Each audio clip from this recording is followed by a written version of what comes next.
이 찬양으로 하나님께 영광 돌린 이 시온 찬양대 위에 마땅히 하나님께 우리가 영광 돌려야 되지만 또 사람에게 우리 박수로 한번 격려했으면 좋겠습니다.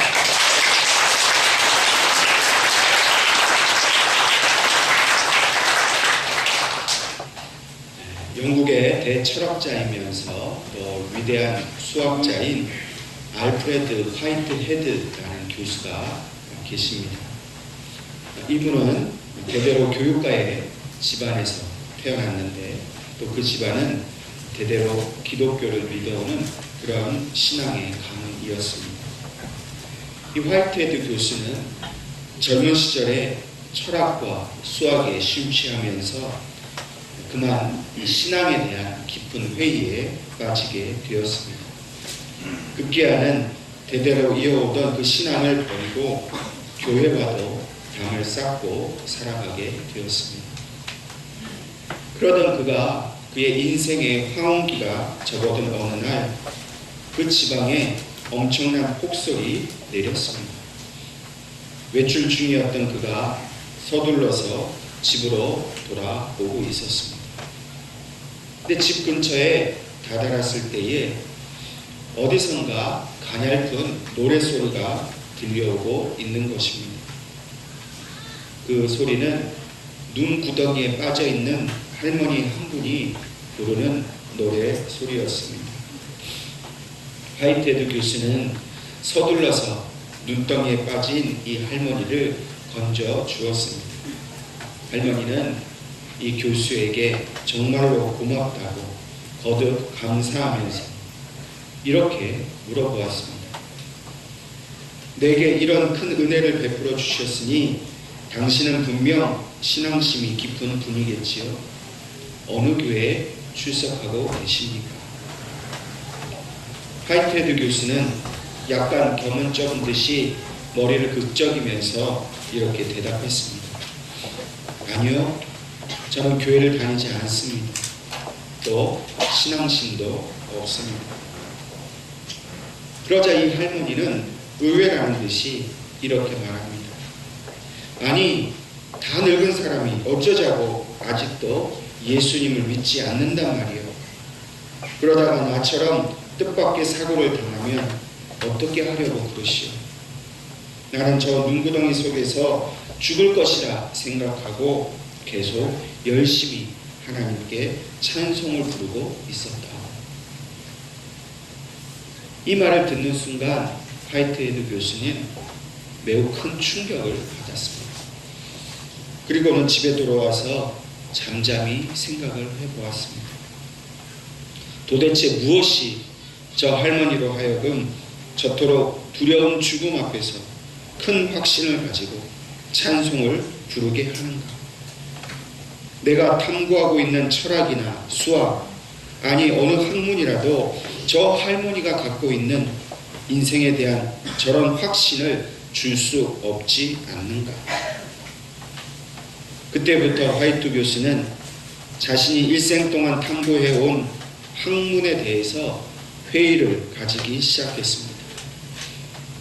말하자면 그가 젊어서는 신앙에 대해 회의를 하였으나 이제 나이를 먹고 이 사건을 통해서 이제는 그토록 스스로 자신만만해하던 그 자신의 학문에 대해서 회의를 가지게 된 것입니다.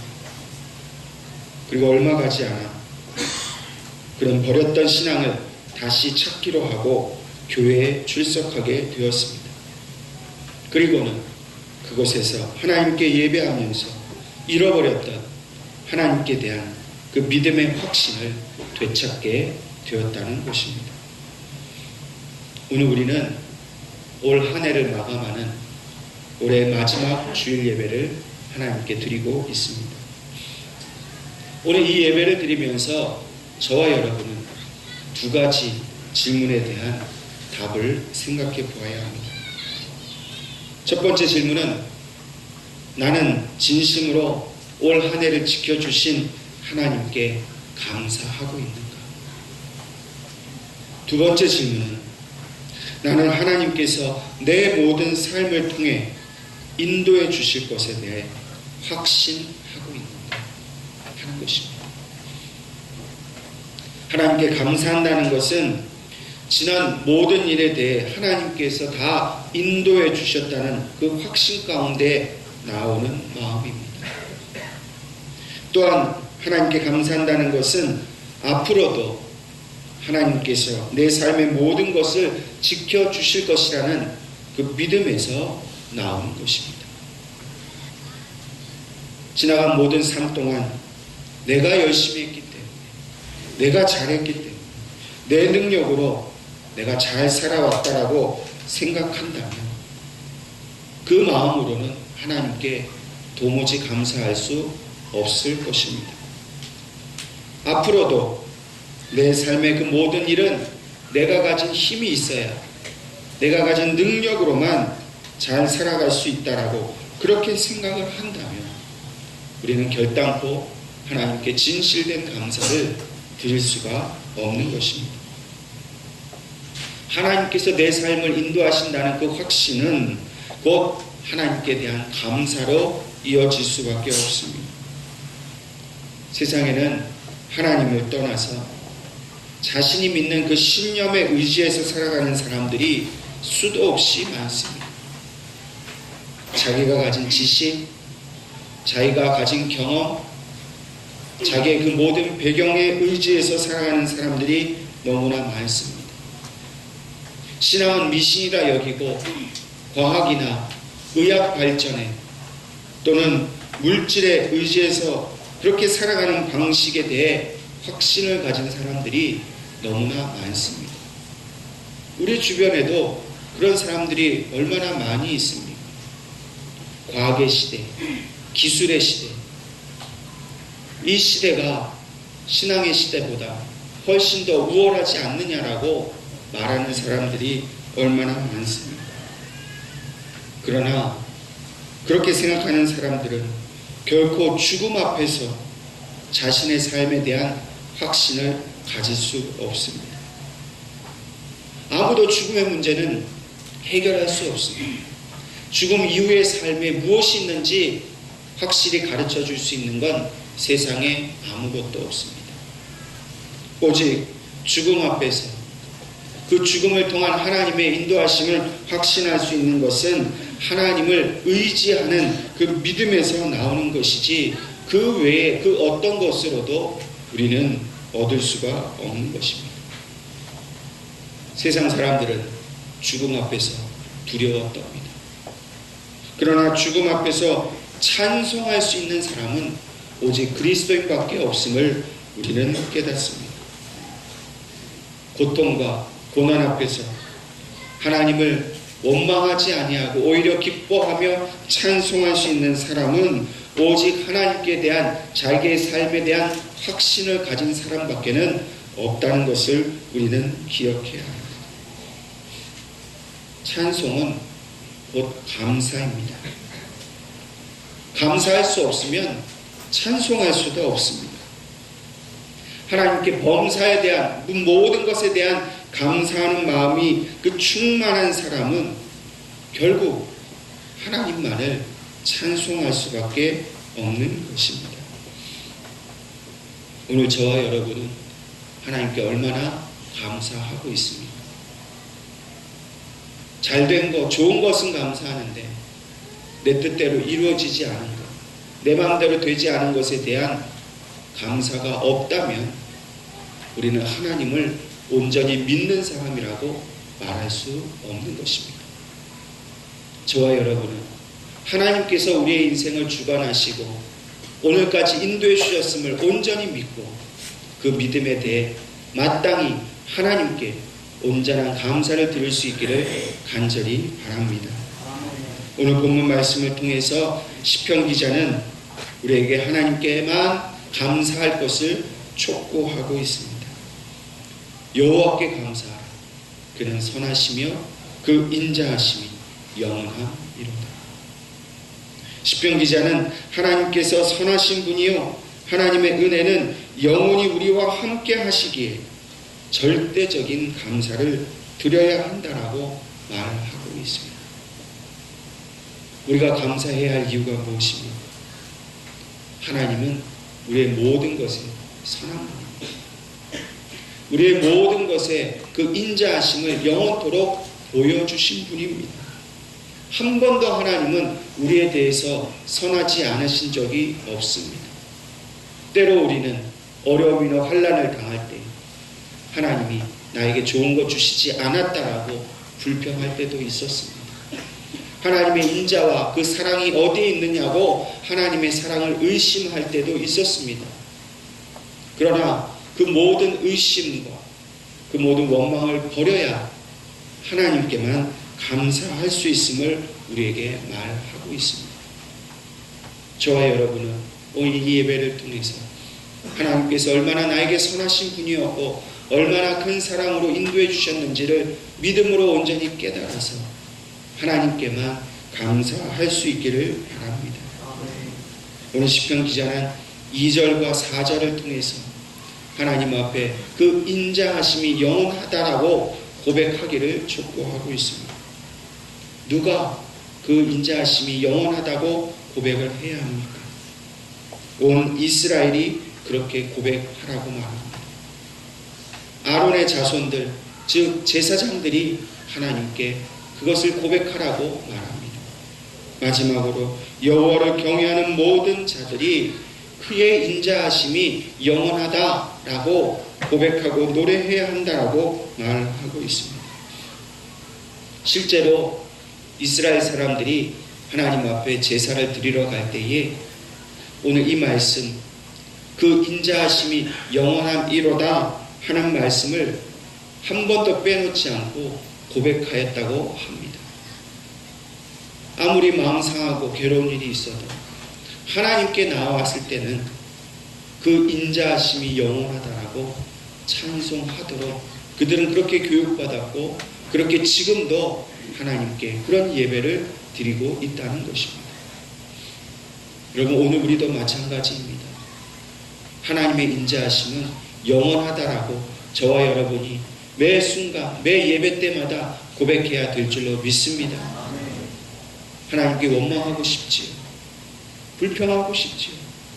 왜 다른 사람들은 다 잘 사는데 나는 이렇게 하나님의 인자하심을, 그 사랑을 받지 못해서 이렇게 힘들게 살아가느냐라고 그렇게 하나님께 하소연하고 싶을 때도 있지. 그러나 그 원망과 하소연을 거두어야 합니다. 우리가 느끼기에 하나님이 그 인자하심을 베푸시지 않은 것 같지만 그러나 그것은 우리의 믿음이 부족하여서 연약하여서 느끼는 것이지 하나님은 한 번도 우리를 사랑하시지 않은 적이 없습니다. 우리가 그 입술로 그 인자하심이 영원함이로다 고백하는 순간 하나님은 그 고백이 진실이 되고 그 고백대로 이루어지도록 날마다 우리에게 인자를 베풀어 주실 줄로 우리는 믿는 것입니다. 그러므로 오늘 시편 기자는 하나님의 인자하심과 그 은혜로우심이 영원할 수밖에 없는 그 이유를 오늘 그의 삶의 체험을 통해서 우리에게 말해주고 있습니다. 5절 말씀처럼 오늘 이 시편 기자에게 하나님의 인자하심과 은혜로우심이 영원하는 이유가 고통 가운데에 응답하시는 그 하나님의 은혜를 그가 경험했기 때문이라고 말하고 있습니다. 여러분, 고통 가운데에 하나님의 은혜가 어떻게 임합니까? 하나님께서 응답하시고 도와주심으로 그 은혜를 알게 하십니다. 시편 기자가 말하는 이 고통은 단순한 우리의 문제를 말하는 것이 아니라 인간은 도저히 해결할 수 없는 가장 절망적인 고통을 말하는 것입니다. 여러분, 오늘 우리도 마찬가지 아닙니까? 아무리 우리에게 돈이 있고 힘이 있고 능력이 있어도 우리의 힘으로 해결할 수 없는 그 고통의 문제는 우리에게 수도 없이 널려 있습니다. 매 순간순간 이 고통의 문제가 우리를 괴롭힙니다. 사람은 도무지 이것으로부터 우리를 건져낼 수 없습니다. 그렇다면 누가 이 절망적인 고통에서 우리를 건져주십니까? 하나님 아버지밖에 없습니다. 몇 해 전 제가 청년 사역들을 하고 있을 때에 청년 중 한 사람이 제게 상담을 요청했습니다. 그 청년의 형편의 얘기를 들어보니까 그 청년 자신의 힘으로는 도저히 해결할 수 없는 어려운 문제가 있었습니다. 그리고 그 문제는 그 청년에게 있어서 인생의 가장 고통스러운 문제였습니다. 이야기를 다 듣고 있으면서 제게 드는 생각이 있었습니다. 그래서 그에게 제가 이렇게 대답을 했습니다. 자매님은 지금 그 고통 속에서 하나님을 붙들고 있는 것처럼 보이지 않습니다. 단지 이런 문제가 생겼다고 스스로 짜증내고 원망하는 것으로 제게 들립니다. 그래서 그 문제를 하나님께서 도와주셔서 이기려고 하는 것이 아니라 회피하려고 하고 있지는 않습니다. 정말 죽을 것 같은 고통이라면 그 죽음에서 건져주실 유일하신 하나님께 죽기를 각오하고 매달려야 하지 않겠습니까? 자매는 제 얘기를 다 듣고 조용히 집으로 돌아갔습니다. 그리고 그 이후부터 자신의 문제에 대한 자신의 태도를 그 자매는 바꾸려고 노력을 하였습니다. 그래서 이런 문제가 내게 생겼다고 짜증내거나 원망만 하는 것이 아니라 이제는 간절히 하나님을 찾고 또 찾는 일을 하였습니다. 그리고 얼마 후에 그 문제가 해결되었다고 저에게 연락을 해온 적이 있었습니다. 그렇습니다. 오늘 우리들도 하나님께 대해 절대적인 확신을 가지고 본문의 말씀처럼 하나님께 부르짖어야 하지 않겠습니까? 내가 왜 이런 고통 당해야 하냐고, 왜 나한테 이런 힘든 일이 생겨서 나를 짜증나게 만드냐고, 그저 입술로 원망만 하고 다른 사람 탓만 하고 있으면 아무것도 해결되지 않습니다. 이런 고통이 왔다면 마땅히 하나님께만 부르짖어야 합니다.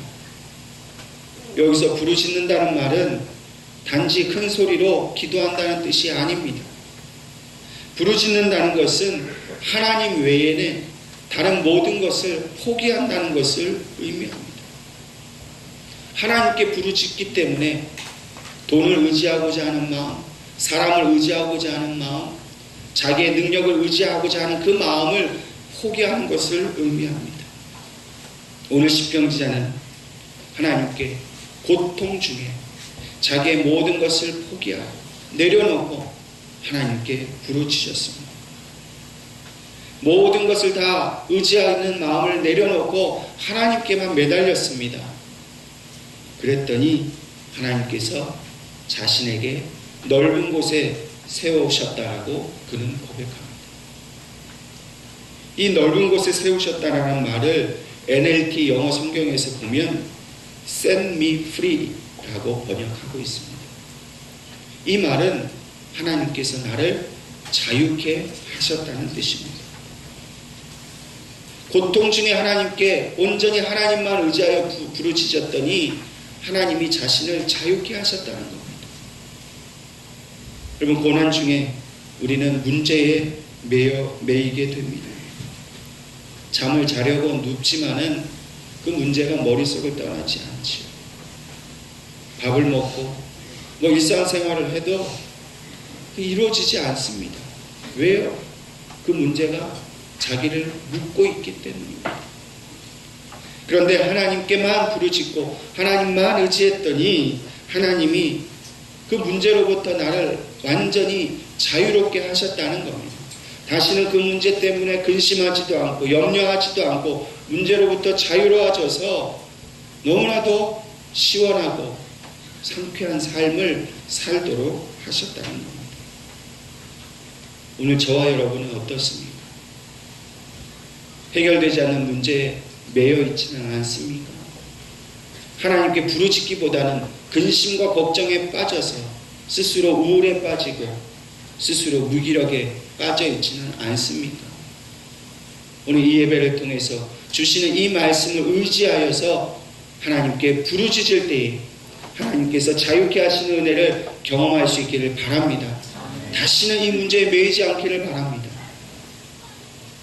오직 하나님만 부르짖으십시오. 여러분, 걱정한다고 그 문제 때문에 머리싸움에게 누워있다고 문제 해결되지 않습니다. 걱정과 염려는 하나님께 맡기십시오. 그리고 부르짖으십시오. 세상에 좋아하는 것, 세상에 의지하던 것, 그거 다 마음으로 끊어내십시오. 그리고 하나님께 온 마음과 전심을 다해서 하나님을 의지하고 기도해 보십시오. 분명히 오늘 주신 말씀, 그 진리의 말씀대로 저와 여러분이 자유케 될 줄로 믿습니다. 또한 6절과 7절 말씀에 시편 기자는 우리 하나님께서 내 편이시라 그렇게 확신하고 있습니다. 여호와는 내 편이시라 하는 이 말의 히브리어는 여호와 리라고 말합니다. 우리가 여호와 샬롬이라 그러면 하나님은 나의 평강이라 하는 뜻입니다. 여호와 이레라고 하면 하나님은 나의 깃발이요 승리라는 뜻입니다. 그래서 여호와 리, 하나님은 나의 편이 되신다라는 뜻입니다. 이 말의 히브리어 원어의 더 정확한 표현은 여호와는 나를 위하시는 분이다 라는 뜻입니다. 하나님은 나와 함께 하셔서 오직 나를 도와주시는 분이라 하는 뜻이 바로 여호와 리입니다. 흔히 사람들에게 어떤 법적인 문제가 생겼을 때 우리는 변호사를 찾습니다. 변호사는 오직 나를 위해서 고용된 사람이고 그래서 나만을 도와주는 사람입니다. 어떤 경우에 변호사가 상대방의 입장편에 서서 상대방을 도와주는 법은 결코 없습니다. 변호사가 와서 상대방의 입장도 좀 이해하라고 나를 설득하는 경우는 결코 없습니다. 변호사는 오직 나만을 위해서 나에게 가장 유리한 방법을 찾아내는 사람입니다. 그리고 법이 허용하는 범위 안에서 법적으로 오직 나 자신만을 위해서 싸워주는 사람이 바로 변호사입니다. 하나님은 내게 변호사와 같은 분입니다.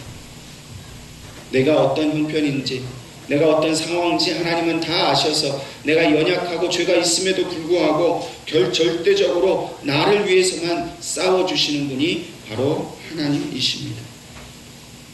악한 마귀 권세가 나를 시험하고 나를 공격하고 나를 참소할 때에 하나님은 나를 위해서만 싸워주십니다. 여러분, 이 땅 위에 나를 위해 싸워주시는 하나님의 권세를 이길 힘이 어디에 있습니까?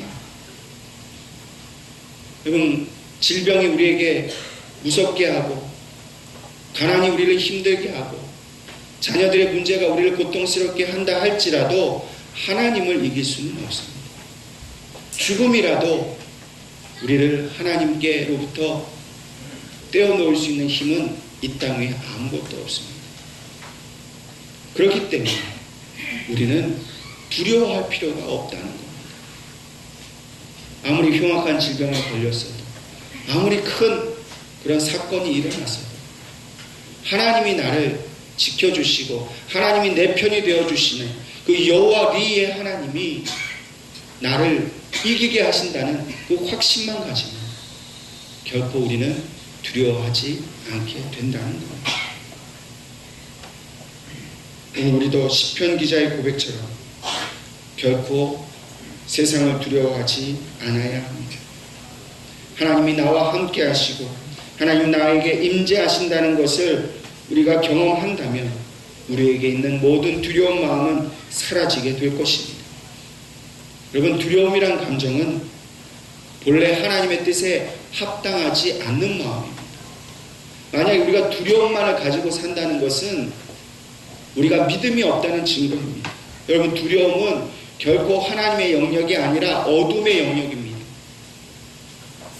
두려움은 하나님이 원하시는 그 뜻이 결코 아닌 것입니다. 빛이신 예수님께서 이 땅에 오셔서 하신 일이 무엇입니까? 모든 어둠을 몰아내신 일입니다.